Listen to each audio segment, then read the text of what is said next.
PhD, I was a very frustrated scientist. I was really frustrated.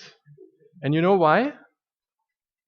And maybe you will have an aha effect right now. I was so frustrated because I was sitting there, and during my studies, I mean, we were learning all this great physics and everything and how to do it. And then I was sitting there and looking at the screen at a compiler error. Okay, and I was like, what am I doing here? What in the world am I doing here? I am a physicist, okay? I'm supposed to do physics, not debug some code. 5 years later, I have to say that I was totally wrong. Had anybody heard about Richard Feynman? Do you know this guy? Okay.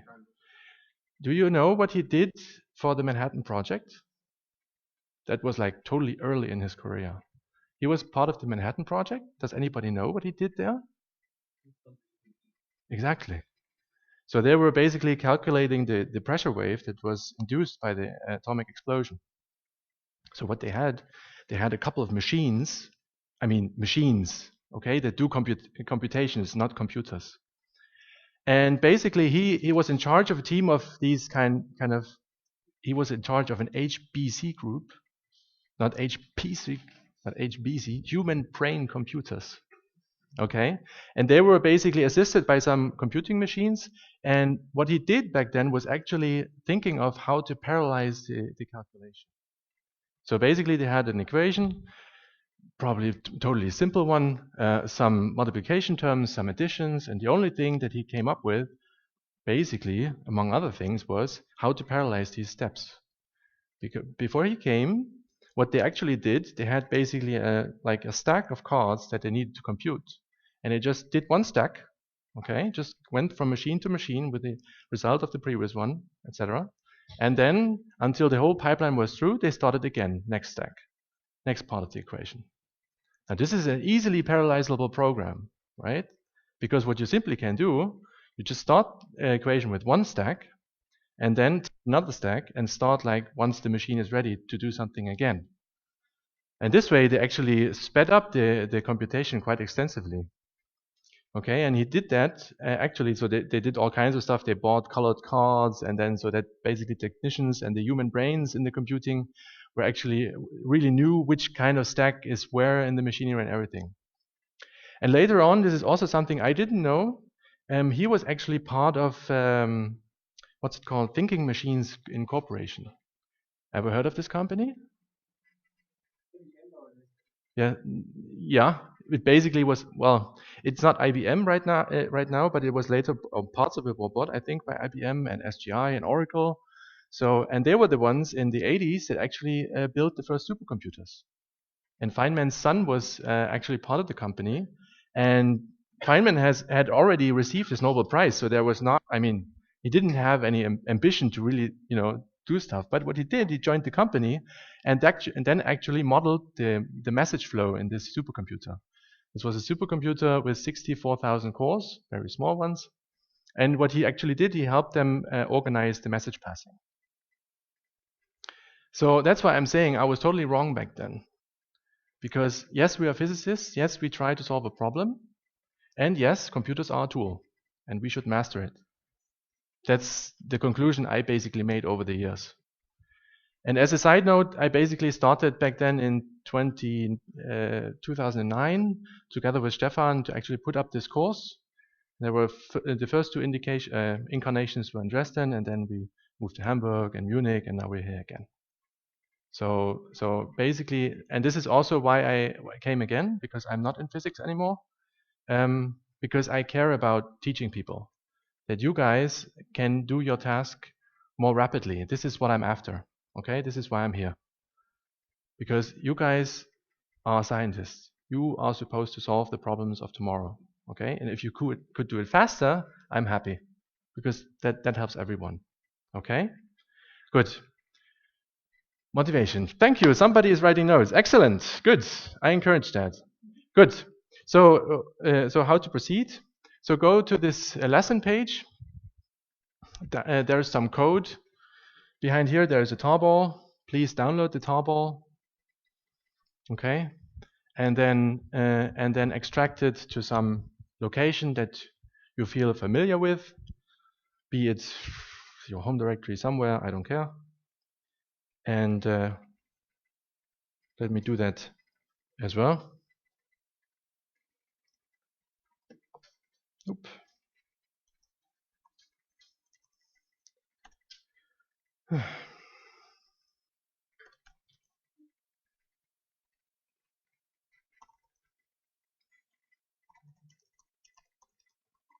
So I basically, what we'll do in the afternoon is basically, I'll try to cover the material.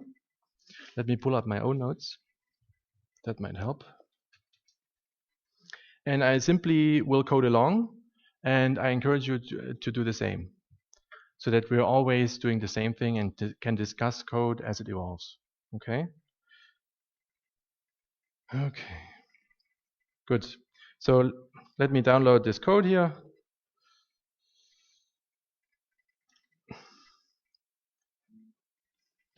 And then I'm searching for an arbitrary path.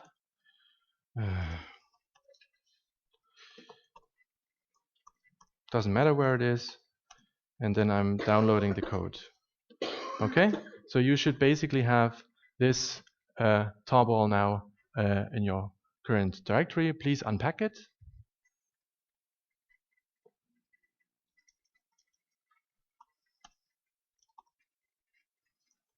Okay, once you do that, there should be a directory popping up called performance by example code.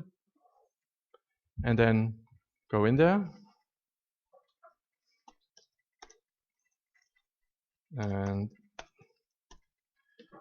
go into the first directory called 01 computers and coffee machines.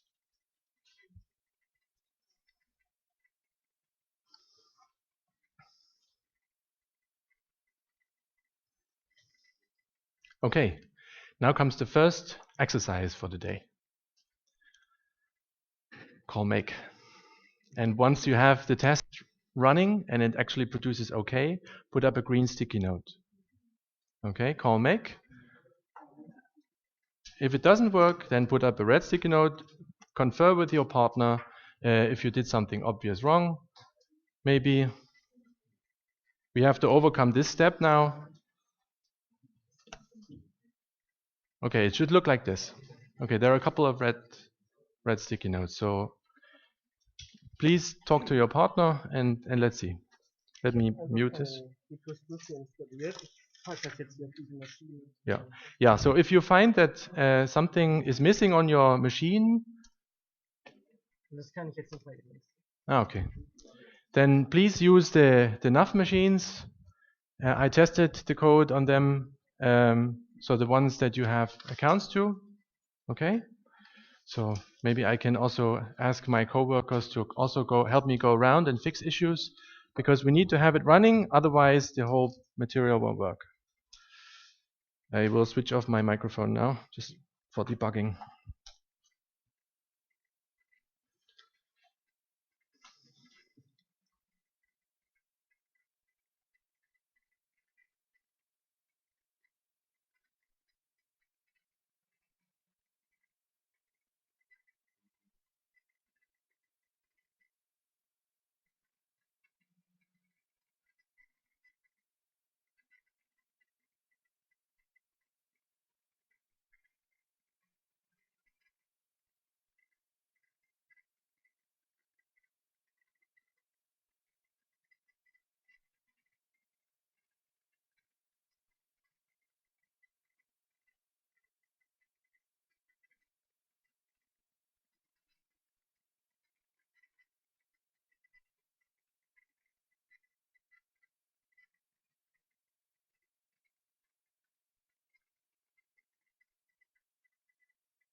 Download something from the terminal. So first of all, you go to the browser because someone just went to the NAV machines and then he or she was saying that how do I now actually do something? So I'm going on my material and then right click on code, copy link location. Okay. And then there's a very nice tool that is available on almost all Linux machines, which is called wget. And then wget and the URL you just copied. This is how you can actually download the package. So excellent. Now unpack it. XF. XF. Yeah. Excellent. Excellent. Okay, so please put up a green sticky note once you're done.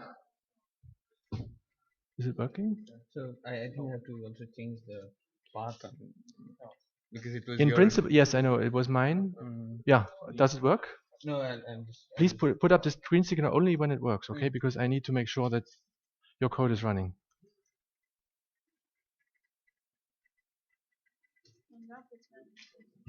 Yeah. So on the NAV computers, it's running. Okay, so we're getting there. Splendid. Excellent. Okay, so very good. See, this is what the Etherpad is for, to actually try to exchange rather rapidly these kind of small help issues. Okay, so I have all the green sticky notes. Please put them down. And now I will do something which got me into trouble multiple times. So I'm trying to do this slowly. Okay, I'm using Emacs. Okay, it's an editor. It's a program I like. By doing this, I do not suggest that you need to do that. Okay? Use the editor that you want. I don't care. I will still think you're wrong, but I don't care. Okay? No, I'm just kidding. Honestly, because I often had this. I'm firing up my editor, and then people that don't know Emacs do the same, and then what should I do? How do I get out? So I don't want this to happen. So that's why I'm just making this disclaimer. All right. So this is it. This is what we will do basically most of the time today. Looking at the code and trying to add new stuff. So please put down all the sticky notes, okay? I will increase this a little bit. I hope you can see this all right. Is it okay? Yeah, it's fine, huh? If anybody gets tired by the small font, let me know. I'll try to increase it. All right, good. So what we will do today. So the material that you already saw, Performance C++ by example, is something I started doing. It's an open source project. So if you find any errors in the documentation, if you find something that you don't understand, if you want to upgrade something, if you want to fix something, then please click on source at the bottom right. And that's a pointer to the GitHub repository. Okay? So, and this is also my aim of this event today is also that you can take this lesson material home with you. Not only to actually as a reference, because if you actually click on it, let's see if this works. So it's all in prose, but this is just for you for later on. I will not basically use the prose during this tutorial. Okay, and feel also free to just do the workshop on your own in your home institute with a couple of colleagues or friends. So this is also the reason why I put the material everything in prose, so that you can read up later and don't have to deal with slides and there's only bullet points on the slides and you don't know what use the red marker means because the speaker actually had a different idea of a red marker than you did. All this kind of stuff, okay? Good, so what are we going to do? The whole tutorial has a kind of theme. We will jump in the role of Lola Lazy. Blame me for this stupid name. No, Lola Likely, I called her. And what she did, she's doing her PhD, and it could be some other academic activity. She could be doing her master thesis, doesn't matter. But she wants to earn some money. And for doing so, she basically was hired for half-time or quarter time in an institute. I called it the Institute of Things. Okay, and she's hired in the IT section and supposed to develop some code. All right, and this code is basically there to monitor all the smart devices, wearables, and virtual reality goggles that the Institute of Things is actually looking into. Okay, so they have a lot of them, and so she basically inherits some code base from a predecessor, and she just sits down and starts to work. So while doing so, she basically conferred with one of her colleagues, and this colleague actually said, well, you should write unit tests. And she thinks, well, I could just give it a try. I never really did it, so why not doing it for this purpose? And that's why this course that we're doing here is also solely based on unit tests. We will write the tests first, and then potentially add an implementation or use the tests to measure something. You will see. Okay. I used the Google Test Framework most likely because I know that in this community it is used. Mark my words. I didn't say it's used extensively. I just know that it's used. So I thought this would be a good candidate. There, I have some links on the material page. If you scroll down to other unit test frameworks, there you go. So if we want to have a look, and there is probably more out there that I'm missing, but those are the ones that I know of and that seem to have a good set of features. Okay, but which unit test framework you use at the end when you go home is up to you, and depends mostly on the context you're working in. If your peers use Google Test, then good. If they use Boost unit testing framework, then that's what you have to use or should use. Okay, so let's go. So basically, what you see here is that I represented the code base that she's inheriting by this header file. Okay, you can have a look in it. It's not a big deal. But you don't need to work with it. This is just here for reference, for looking something up if you like, but not more. Is that a question, by the way? Is that a question? No? Okay. So if you have any questions in between, just raise your hand or let me know, okay? All right, so what are we doing? So basically what this API that she inherits is doing, it's simply giving her access very fast to a, if you want to call it a database. And this database simply tells her if any device in the building is on or off. Okay, so the building has some levels and there are rooms in these levels, and each room contains some number of devices. And sometimes they're on, sometimes they're off. And basically this API gives her access to this information. Okay, so let's start exploring this API. This is something I, for example, often do if I want to start working with a library. I start writing a unit test. For example, if you have some tutorial or something like this, then I start writing a unit test, and basically to fix the assumptions that the library vendors or the people that actually authored the library want to convey to me. Okay, so this is what I already started here. This is the file test start here, and I will rename it now. Feel free to follow me suit. Test explore API. Okay, there's not much I have to add. Actually, this can go. And then I simply add this like this, and it should still compile. So I have a shortcut in my Emacs that I can compile right away, and then this window pops up that basically tells me the result of my compilation, which is very handy. Okay, so please, again, as I said, feel free at this point to partner up. One is a driver, meaning he types in his editor, and the other partner is just looking over his shoulder, and then in half an hour or so you simply switch. Okay, but I will not enforce this. I'm just suggesting it. So please do it on your own, give it a try. Okay, I highly recommend it. Okay, good. So basically, this you should all be somewhat familiar to this.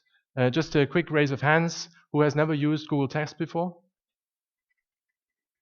That's a handful. Okay, can you please all raise your hand clearly? Okay, so that I have a. Okay, so it's a third of the people. Okay, so Google Test is a very simple and very handy library for doing unit tests. It's hosted on GitHub. Just go to GitHub and type in Google Test, and you will land on the repository.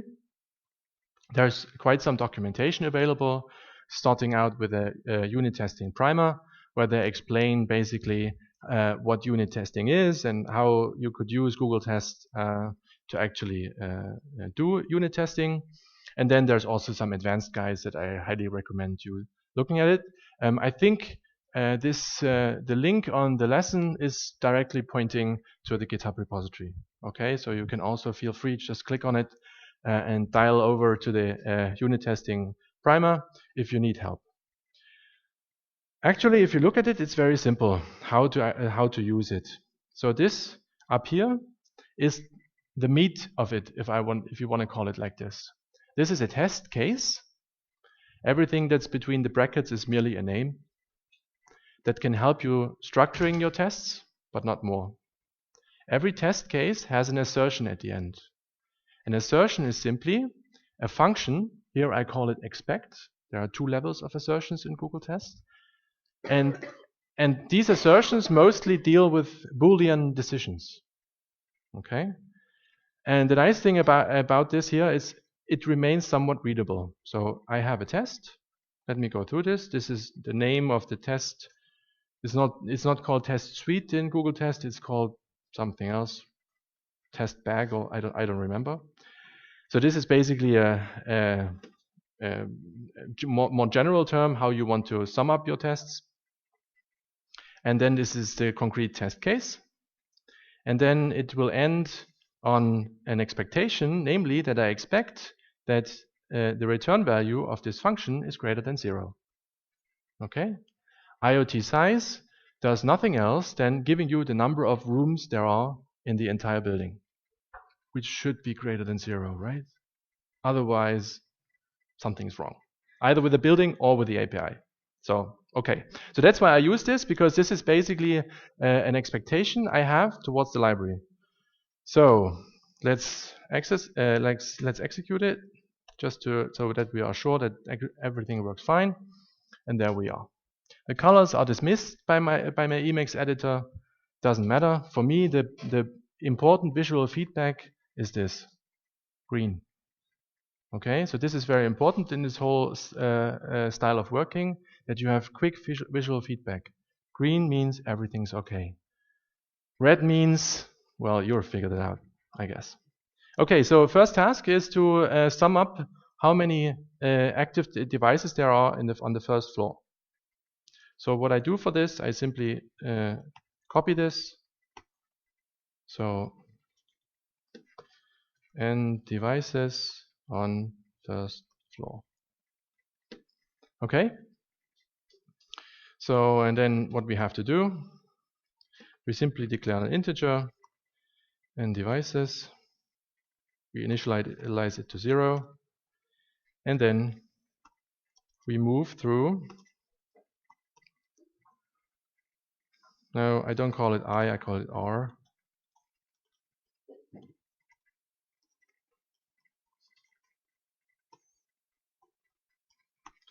We simply move through all the rooms on the first floor, and there is a dedicated function in the IoT API, which is called n devices. N devices. Oh, I'm sloppy typing today. Active devices active, I don't remember, so let's have a look. This basically mimics now that we have some documentation around. So active devices, there you go. Okay, active devices, and then close it again. Oh God. Level number and then room number. Okay, fine. So we just want to have the first floor. Well, 0 is the basement because this is C++. So we start counting at 0, not at 1, and then we want to move through the entire floor and just count how many active devices there are. What's my expectation or my assertion at the end? Well, very simple. I expect that the number of devices is larger than 0, because this is the Institute of Things. There should be something going on, okay? They have so many devices that don't consume any energy that actually there's something, it should be something. Okay, compile and run. So please implement that and put up a green sticky note once you have a green, the green response. Okay, that it's going through.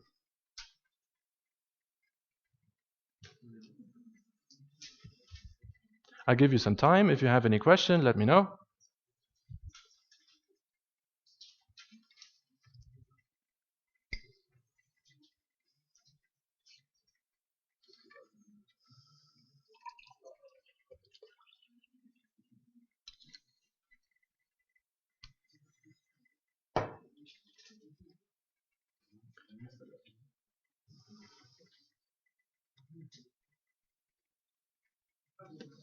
Okay, don't forget, please put up a green sticky note once you're done.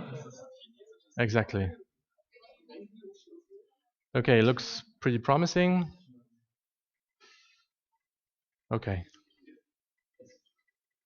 Okay, there's still some discussion in the back. If you have any problem, just let me know, or let the others know.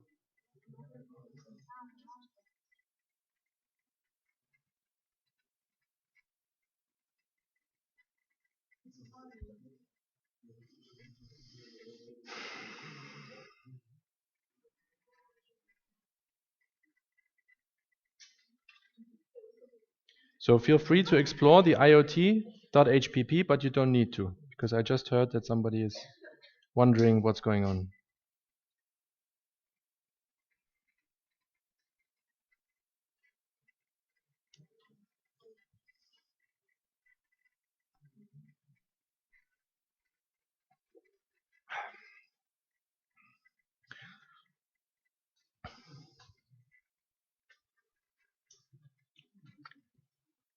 So I hope that you basically can see that we are currently at this step.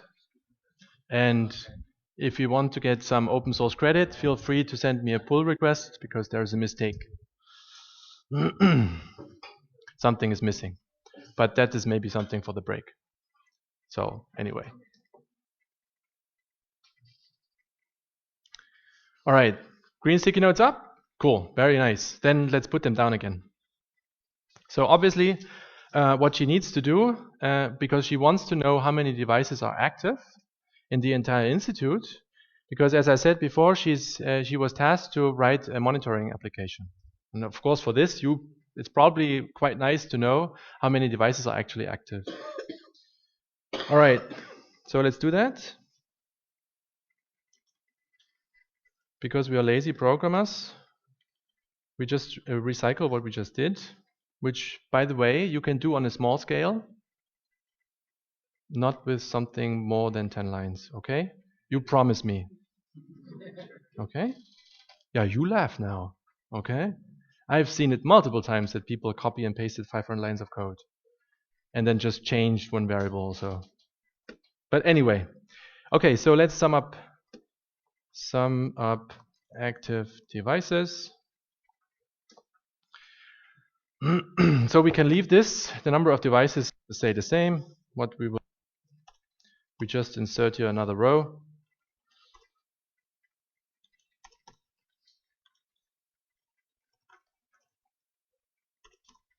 The nice thing about this font is that you can actually distinguish between a 1 and an L. And that's pretty much it.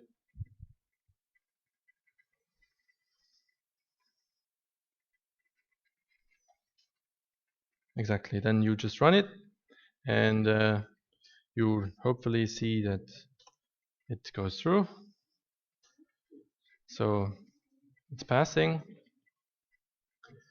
and you can feel free to add another.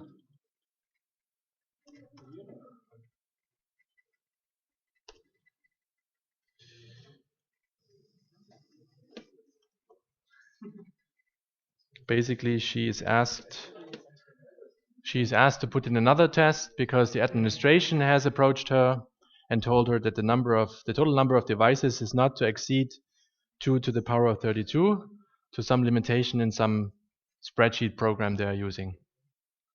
Okay? So this is simply to explain how you want to, because this is a variable, the outcome is sort of say a variable at runtime. So once we run the system, we don't know really how many devices to expect. So we cannot test for equality, but we can test for bounds. And here in this case, these bounds should be taken from actual normal human reasoning. Okay? You can play with them if you want.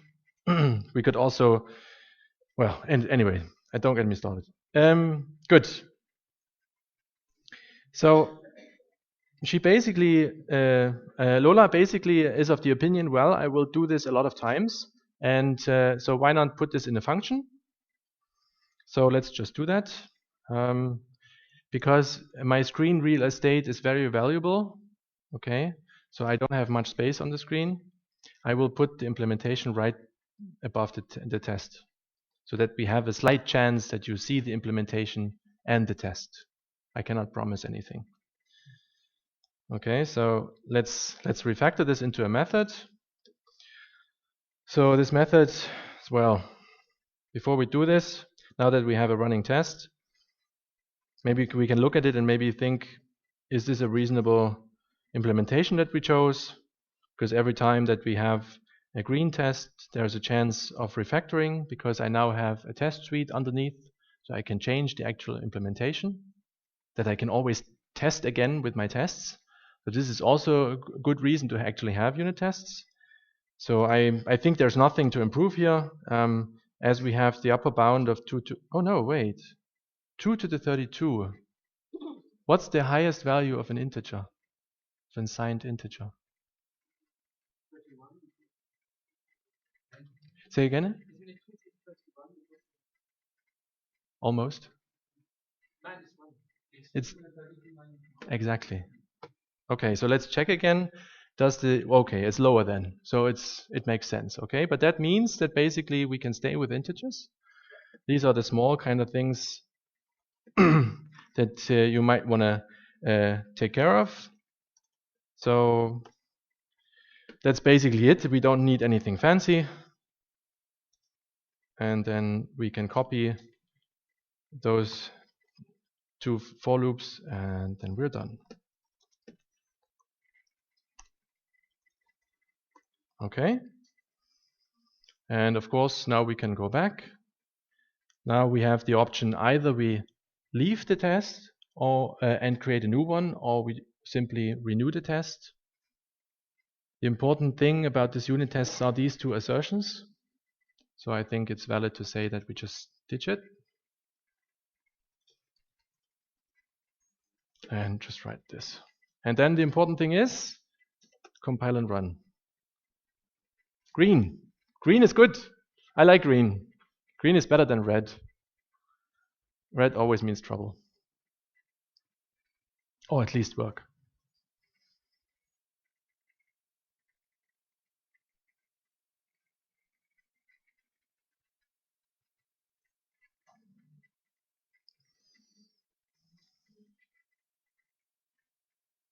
Okay. Everybody there? Put up a green sticky note once you're there. I just want to, because I don't know if you have the same speed of typing than I do, so I just want to make sure that we are all synchronized. So once the test is running and you have your function, because we will actually measure something with it, please let me know by a green sticky note. Oh, let me give you a hand.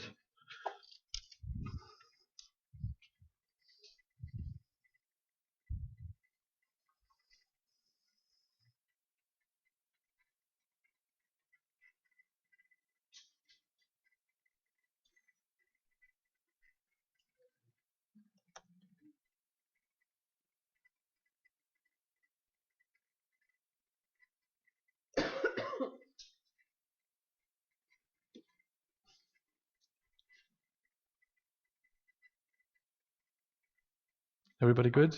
I see a lot of green sticky notes. That's good. Lovely. Great, guys. Okay. Now, the thing is, Lola basically has this gut feeling that something is going on. So what she wants to do, she wants to measure how fast her implementation is. Okay. One thing to note, and let me increase the output of the compilation and the running. The more I run it, so that's the nice thing about Google Test. You can actually get a printout of the runtime that was needed, and if you run it multiple times, the value is always a different one. 243, 201, 181. I can go on. Are you guys? Is that okay? It's not okay. Why is it not okay? Why is it not okay? So just go ahead, just shout it out. It's expected. Why?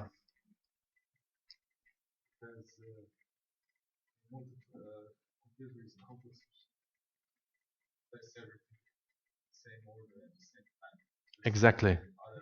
Exactly. Very good. Thank you. A computer is a stochastic machine, basically. Okay. There's a lot of things going on. Your program is not the only one. There's the operating system. In my case, there's a terminal, there's a browser, there's whatnot. Okay. So what basically the operating system will do, it will tell our small application, nope, you will not get access to the CPU now because I have a more important process that will come in. And this is highly stochastic. Okay. Now, we want to measure the runtime. What can we do about it? Say what? So, I didn't get it. Exactly, we repeat it. Exactly. So let's do that.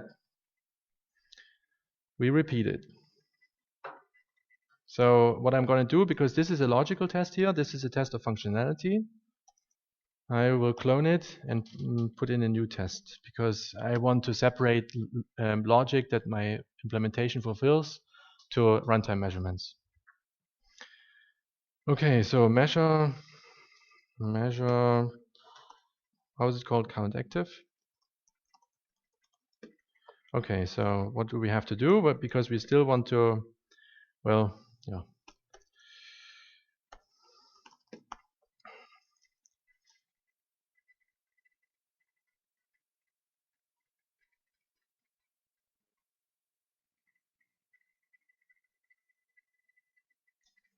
Oh, yeah, there it's again. Yeah, okay. I thought the microphone was off. You could actually test for every iteration if our logic is still valid, but as we have in parallel, as we have already a test on the logic, this is not needed, so we can actually skip this. And basically, the thing that we want to do is measure the time. We do that by the chrono library of the STL with C++ 2011. Now I have to use my notes.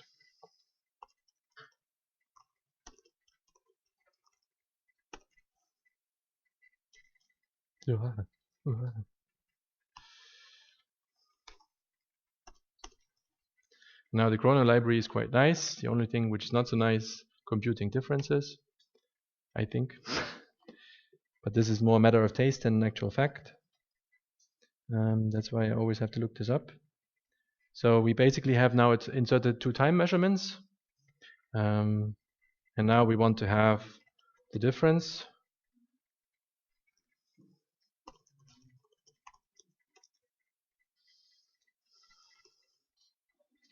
And now comes the boilerplate.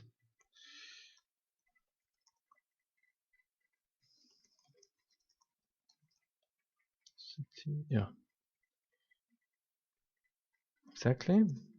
And then we have to calculate end minus start because time is always increasing. And then we have to count it. So please bear with me. I'm the kind of guy who I always write out namespaces. Again, a matter of taste. Some people just put using namespace standard up top, whatever. I don't like this because it takes control away from me, at least visually. It's still the same code. It's all fine. Compiler will do it. I know. It's just my taste. Okay. I always would like to make these comments because so that you're not going home and, but this guy, he always, don't go to your collaboration or your bigger context area and say we should use more namespaces. Say what again? Exactly. There's no test. To be honest with you, it will be hard to test anything, at least in this situation here, and at least for this point in time right now. But we want to end in a test. This is more as you could even think. I mean, this is more like a always true statement. But what I want to ensure is basically that the compiler would not optimize my boilerplate code away. Maybe this is another. Maybe I should make this disclaimer now. Compilers are pretty complicated beasts, and today they are very intelligent. So I compose the exercises in a certain way, because if I change them, the conclusions might be gone due to the fact that the compiler will optimize them away. Now you can say, so why are we here? Because the problem is, the more your code base is increased, the more people collaborate, the longer your project is, the more classes you accumulate. It might well be that the compiler starts not to be so intelligent anymore because you simply have a long code base. These are very simple examples, and I would like for teaching to keep it that way because it's easier to keep control. Okay? So there are tricks to actually stop compiler optimizations, but I think for the teaching purpose, they will not help here. Okay? So there was last year at the CPP Now, Chandler Caruth actually gave a talk, and he did similar things that we are doing, and he actually showed these tricks. So just search his name, Chandler Caruth. He's the head of the C++ development team at Google, as far as I know. So yeah. Okay, so let's go. Basically, we just want to run it, see what was going on. Exactly, guys, very good. Okay. By the way, I was hammering on the outcome to be red. I like red just as I like green. The only time when I don't like red is 5 minutes before I want to go home. Okay? This is the only place in time. Otherwise, I always learn something from red. Either I did something wrong or I had made a wrong assumption, etc., etc. Okay. It goes through. It takes some time, obviously, because we make 10 iterations. I mean, that's not a big surprise. It takes 2 seconds now. That was to be expected. Now, I said before we want to measure something. So let's see what we actually measured.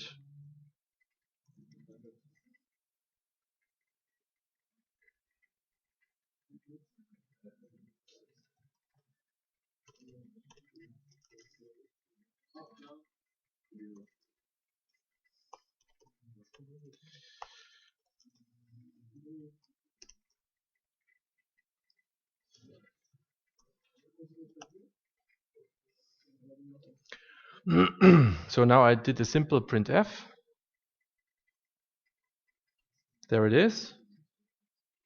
And we should divide it by the number of repeats.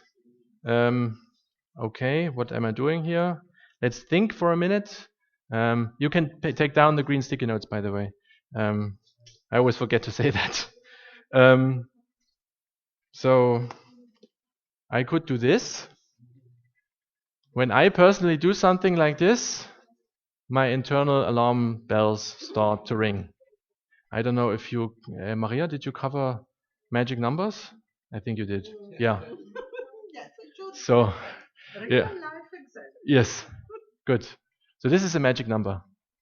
Why 10? Why not 11? Why something else? So we should add some context to this number, right? So the minimal way we can do this is replace it by a global variable. I know, you will now say, no, don't do this. It's a global variable. It will break everything. Maybe, but this is very local here. Okay, so I'm not using this global variable all over my code base. So n repeats, I just edit it and put it on top. Okay, watch out, I'm going to do a jump. Static int n repeats equals 10. And this way, I could also put it into a function. It will not change anything, but this way I can actually add a comment.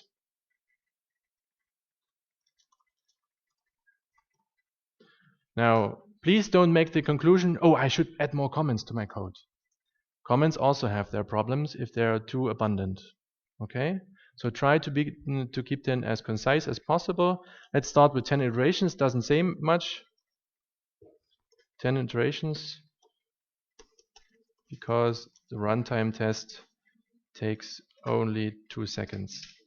At least with this comment I have an indication. So what was the reason behind taking 10?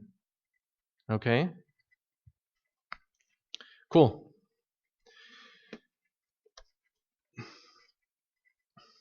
Okay, we run it. Fine. Now, there's a problem in this code.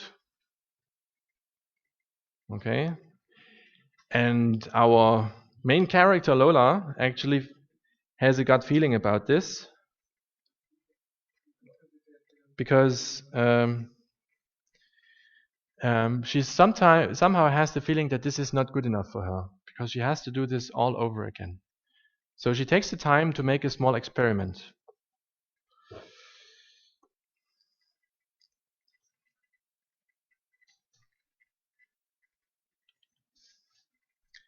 So she takes the code that she just had. And what she is going to do is just copy it for now.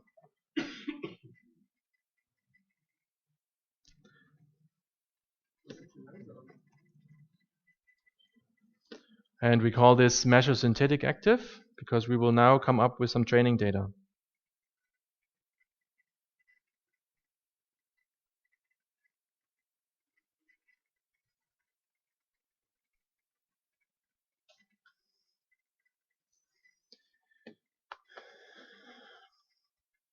So at first, we need to come up with some data. We take the vector of ints and we call this training data. And we keep it to be one-dimensional. Oh, you know what? I'm going to delete everything. By the way, this is one of my favorite refactorings, deleting code. The less the code, the better. Okay, so we want to create an integer vector. And in principle, it really doesn't matter what's inside. I mean, at the end, we are just summing up numbers, right? So what I'm going to do, I'm just going to do this. So I hope you all seen this and are using it.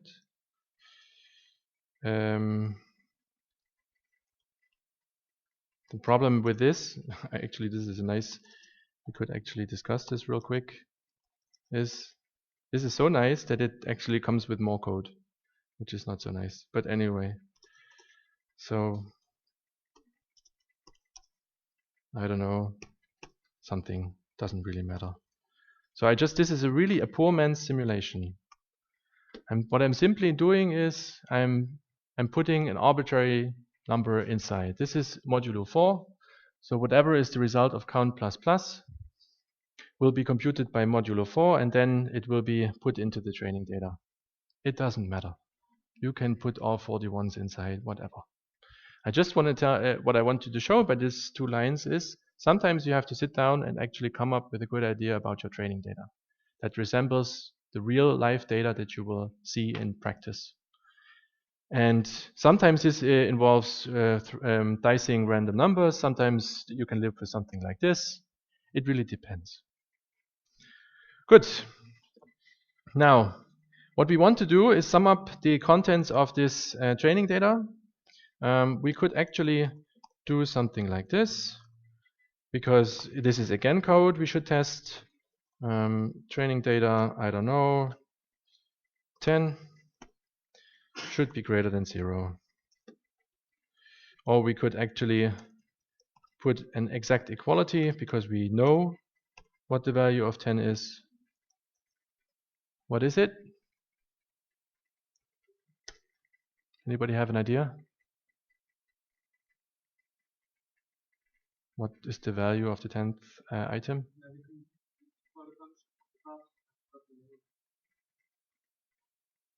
No, this is the training data. I want to know, I simply want to know what to expect. What number goes here?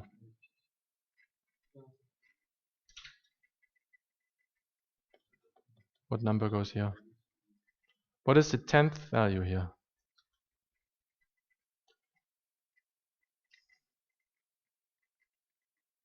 Okay, you guys don't know? Not a big deal. That's the nice thing about unit tests. You can simply launch them and see what comes out. Oh, it looks good. So it's 2. Okay, so I'm simply want to check if this implementation does the right thing. That's all. Okay, so now our input data is ready, our training data. So let's make some measurements. So now we do this again and this.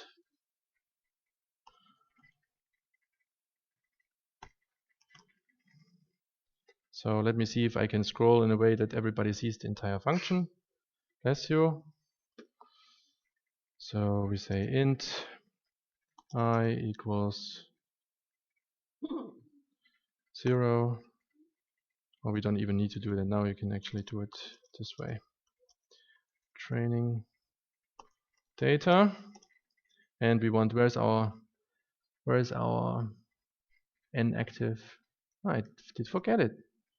Int n active equals 0. Okay, so this is the portion of code that we had before. Plus equals I. That's it.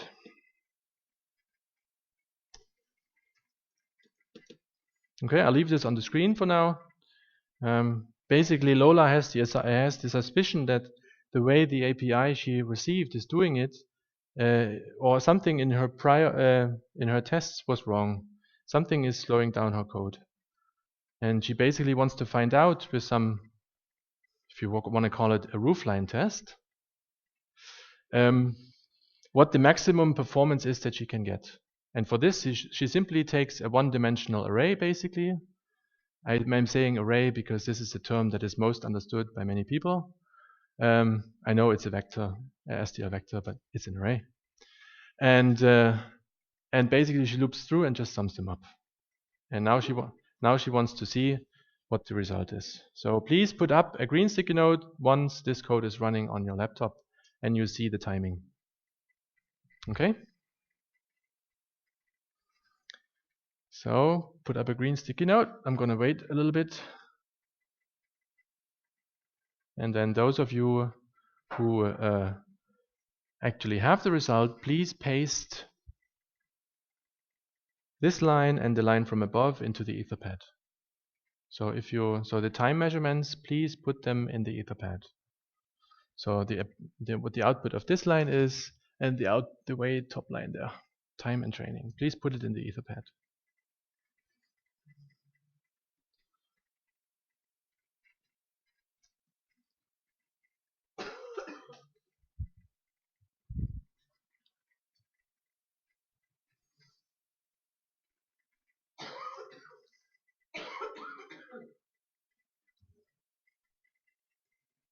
So we are now doing this, the runtime training, for those of you who are following in the lessons.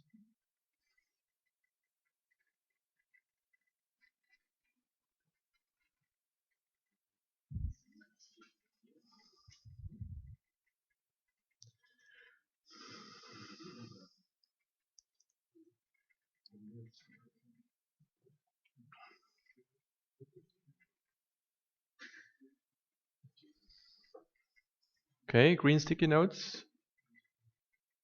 You can also use the lesson material, because I would like to change the screen to the Etherpad. So again, it's all in the lesson material. Slightly different, but conceptually the same. This is what often happens if you do this live. You change variables, but in effect it stays the same.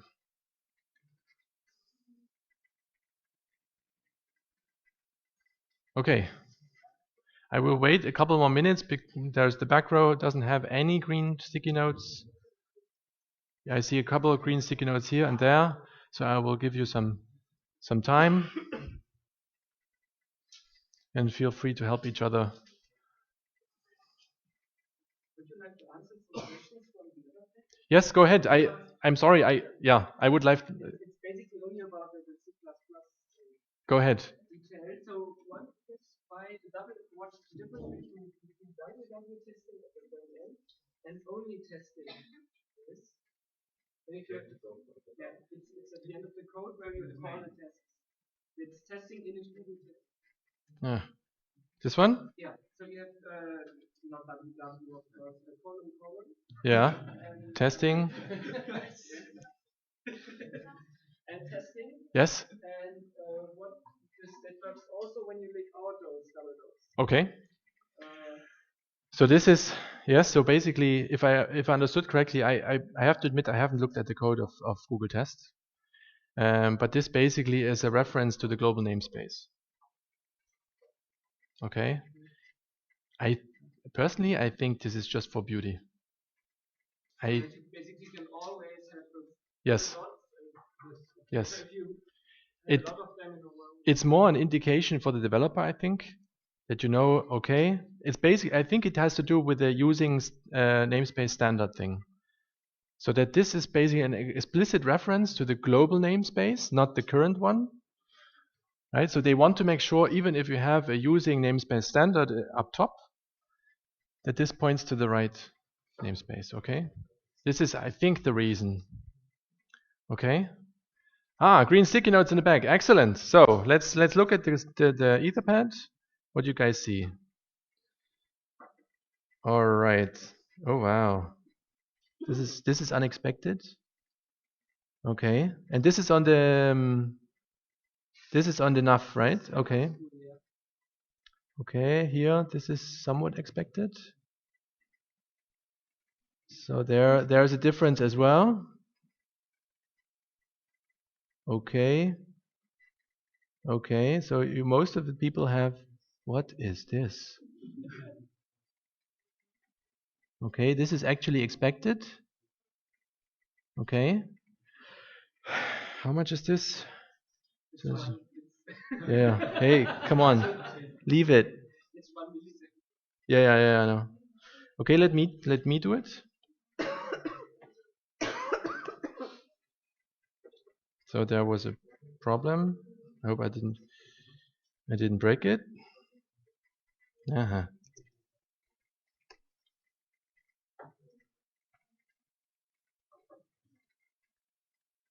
So this is actually the result. So you should basically see that the training runs a little bit faster than the original time. That's what I said. We have all different compilers and all that kind of stuff. No? So the question is basically, if you allow me to continue just with this observation, the question is why? Why is it slower? Okay.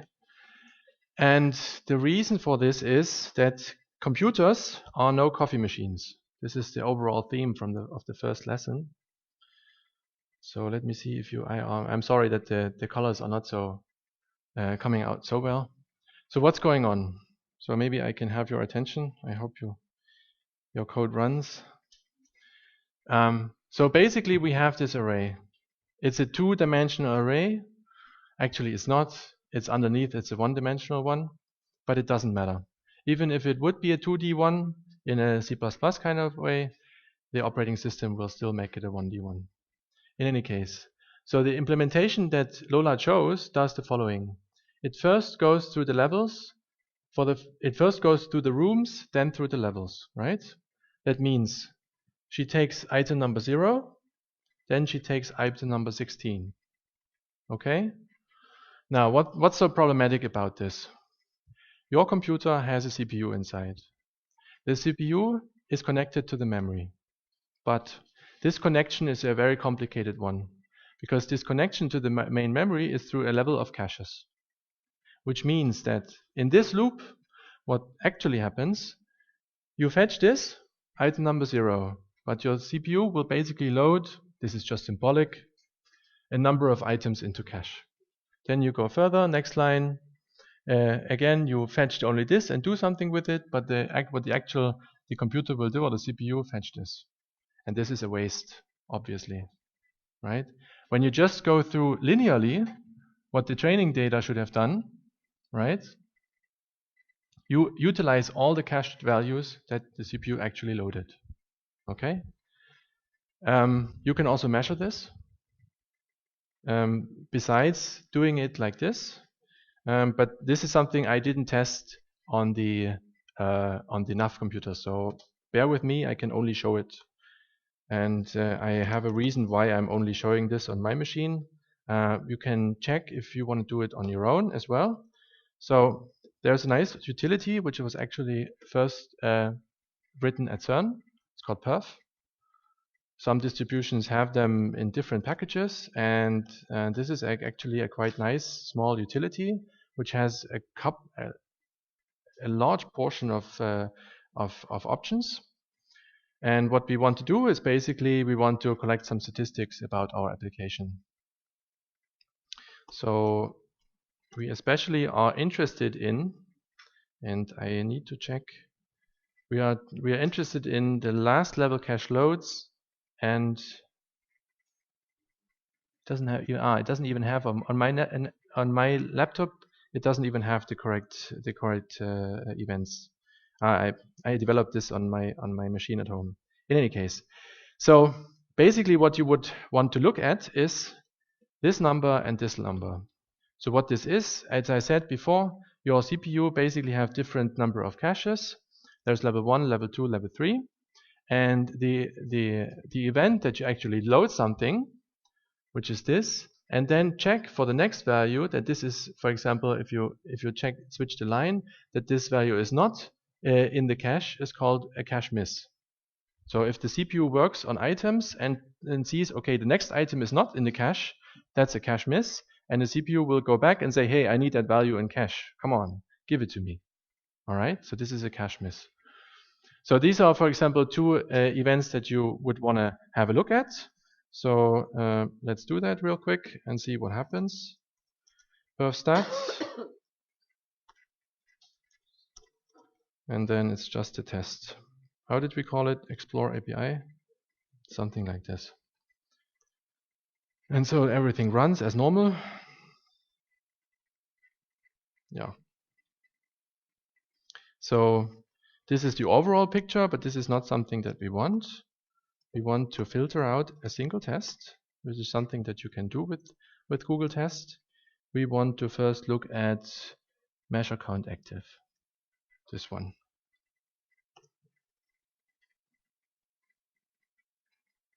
Okay, so this appears to be, did it actually do it? Yes. So this appears to be a source of the main number of cache misses. And then, what was the other one? Measure synthetic.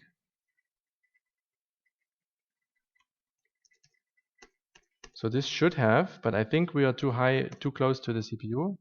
This should have a different one. No, it actually turns out. So you see the training version of the code. Where is it? We still have it. So this is the training version, the one linear one. Has much less cache misses than the actual initial implementation. Okay? So this is what I've basically been talking about and trying to show you with this example. Okay? I showed you now the perf tool. There are other tools out there that you can use to measure performance counters, which is exactly what we just did. I will not use it anymore throughout this tutorial because I want you to explore it on your own. Because either use perf, there's other profiling tools. It really depends on basically the tooling that, I don't know, the community that you're working in uses most of the time. Maybe it's perf, maybe it's something else. So there are nice tools out there, either for free or for pay. Yes. Yes. It must be compiled for your architecture though. So PowerPC won't work. But anyway, that was a stupid rant. Anyway, so okay. Good. So one task for you. You all have a laptop in front. I want you to open the Etherpad and paste there how large your caches are. Okay? Find out of your laptop the CPU model and research how large your caches are. You have an L1 cache, you have an L2 cache, and an L3 cache. And post it to the Etherpad. Okay? This is something that I would like you to do now.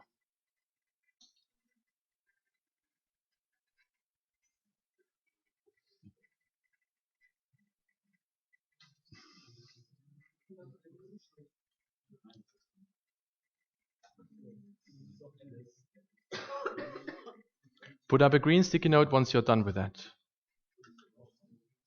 So the motivation behind this is I want you to get a relation to these numbers. Okay? And one of the approaches how you can relate to these caches is to find out what your laptop actually can do. Okay, you can also do it for the NAV servers, for these test servers that we have, if you like. Find out the CPU version and then use the internet or whatever. And tell me how large your caches are.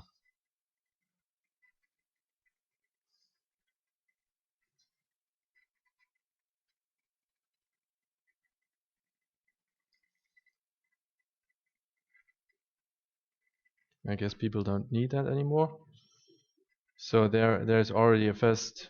There is even someone very nice. Somebody pasted how to do it, at least on Linux. LSCPU is your friend. So this is exactly what the Etherpad is for. Thank you.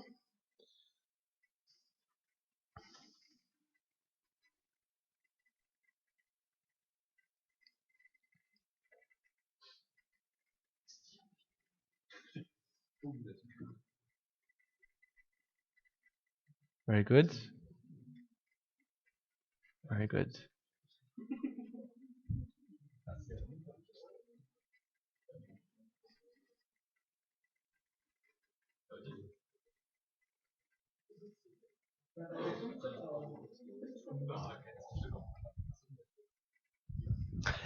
Now people start logging into their clusters and checking how large the caches are. Excellent. Okay, let's see if more data came in. Okay. Excellent. Wow. Some people have really large L3 caches. Yeah, that's what I thought. So, okay, you can stop pasting if you want. You can also just add it for completeness. So basically I don't know what this is. This would be interesting to know what this is. This is unusual. So on Intel architectures, most of the time, the recent additions of the CPUs have 32K of level 1 cache. And there are 2 level 1 caches for instructions and data. Okay, that's what the I and the D is for.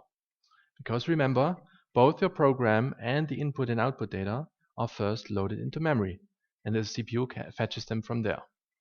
Okay, this is the von Neumann architecture that we are dealing with here. So then level 2 cache is typically either of the similar size to L1, but sometimes like a factor of 4 to 5 larger. Let's look at the NAV. Where's the NAV server? Here. See, it's not, I mean, this is, I think, a Westmere CPU on a NAV, so it's a pretty old one, by now at least.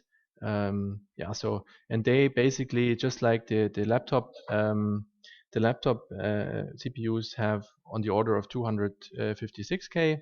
Sometimes if you get really expensive chips, it can be more. Often it's less. And the important thing, especially what differentiates laptops to servers, is the L3. Because the servers typically come with a huge number of, or not huge, larger number of cores than the laptops, but they also offer a larger level 3 cache because the level 3 cache actually spreads out over all cores. So all cores of your CPU, we will cover this in the next section, actually use that. Okay. Let's see.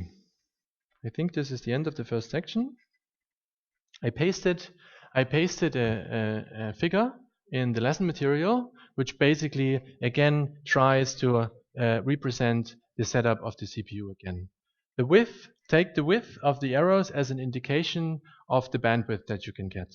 So the bandwidth from main memory to L3 is typically very modest, and the bandwidth increases the closer you come to the actually arithmetic units of the CPU.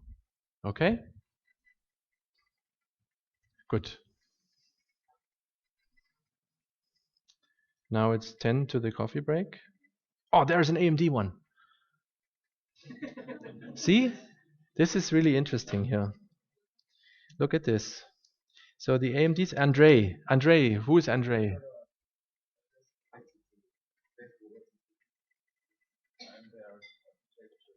Because what you see here, this is very nice. Thank you. For me also. So what you see is a big difference, right? So AMD assumed by designing this processor that the biggest bottleneck is the number of instructions. So they assume that the bandwidth to memory is they can do it very rapidly. That's why they probably only have a small data cache, and the L2 cache is pretty large in comparison to the Intel products. So you basically can, with a little bit of experience, you can read off a lot of things of these numbers. Bottom line for you as a programmer is this is something to keep in mind, not to code for. Never ever code for cache sizes. You can, but be careful, okay? Because then your code becomes not so portable anymore, etc., etc. Okay? But what you can take care of is how you actually align your loops. That the loops actually follow the idea of the individual cache levels. Okay, with this I propose to make a break. I don't know, Isabel just ran out. I don't know if she refills the coffee or something, because I remember that I think we have 10 minutes or so. Will it be okay to make a break? Good. Before you go, please take a green sticky note and a red sticky note. Take a pen. On the green sticky note, put something that you learned. On the red sticky note, put something that you didn't understand, that you didn't like, that you would like to improve. And on the green sticky note, as I said, something that you learned, that you liked. Yeah. You can also leave it empty. But this is important feedback for me. On the way out, put the sticky note, either give it to me or put it to the door. I typically ask people to put it to the door because you're either way passing through the door.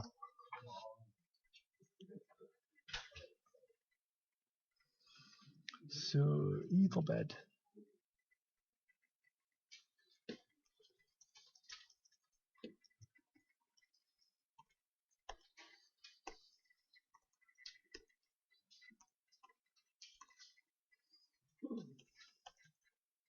And then we reconvene. When do we reconvene? In half an hour or so?